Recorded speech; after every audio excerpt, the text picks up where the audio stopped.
Local body ఎన్నికల్లో ప్రతి ఒక్కరూ గుర్తుపెట్టుకోండి, క్యాండిడేట్ బలం అన్నది కూడా చాలా చాలా ఇంపార్టెంట్ డెసిషన్ అవుతుంది. చిన్న ఎలక్టోరల్ బేస్ కాబట్టి క్యాండిడేట్ అనేవాడు కూడా క్రిటికల్ అవుతాడు.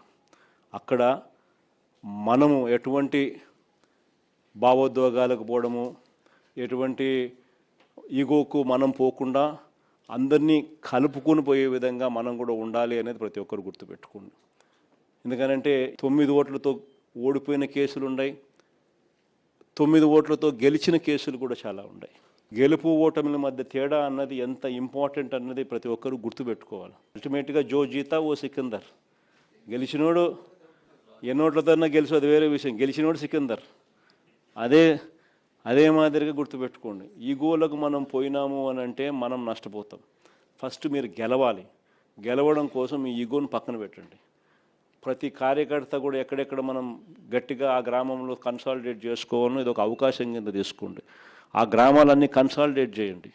ఆ గ్రామంలో ఆ కార్యకర్త చుట్టూ ఒక కన్సెన్సస్ క్రియేట్ చేయండి. ఇది కూడా ఒక ఆపర్చునిటీ కింద ఉపయోగపెట్టుకోమని చెప్తా ఉన్నా.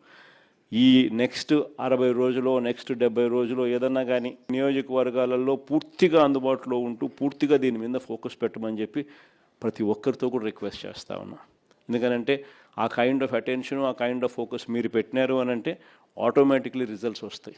పోలీసులకు ఇటువంటి వాళ్ళందరికీ కూడా అక్కడ గట్టిగా మెసేజ్ చెప్పండి. కన్ను మూసుకుని కన్ను తెలిసేసరికి 2 ఏళ్ళు కూడా పూర్తయిపోతాయి.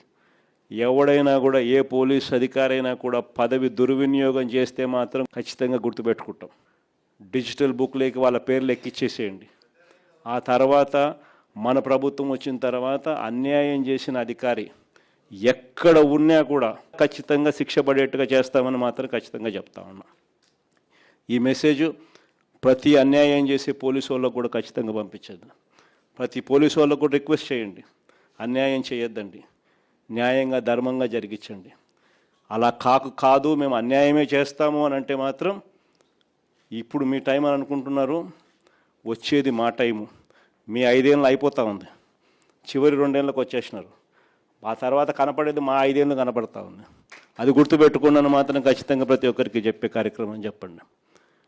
వాళ్ళల్లో కూడా న్యూట్రాలిటీ తీసుకొచ్చేదానికి గట్టి ప్రయత్నం చేయండి. ఆ తర్వాత కూడా వాళ్ళ న్యూట్రాలిటీ లేక రాకపోతే ఇంకా వాళ్ళ కర్మ, డిజిటల్ డైరీ లేక వాళ్ళ పేర్లు ఎక్కిచ్చేసేయండి. ఆ తర్వాత వాళ్ళకు పడే శిక్ష వాళ్ళకు పడుతుంది.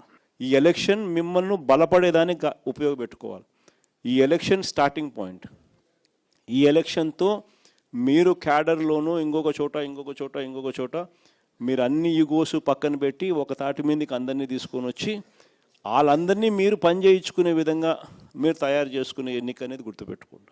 మీరు గెలవాలి అని అంటే 5 ఏళ్ళు కావాలి, పిడికిడి బిగించాలి. అన్ని ఏళ్ళు కలిస్తేనే మీరు గెలవగలుగుతారు. సో ఈ ఎలక్షన్ అనేది మిమ్మల్ని మీరు కలుపుకునే విధంగా రావాలి. ఎలక్షన్స్ పెద్ద మనిషిగా మీరు వ్యవహరించాలి. ఆ సానుకూలత మీకు రావాలి.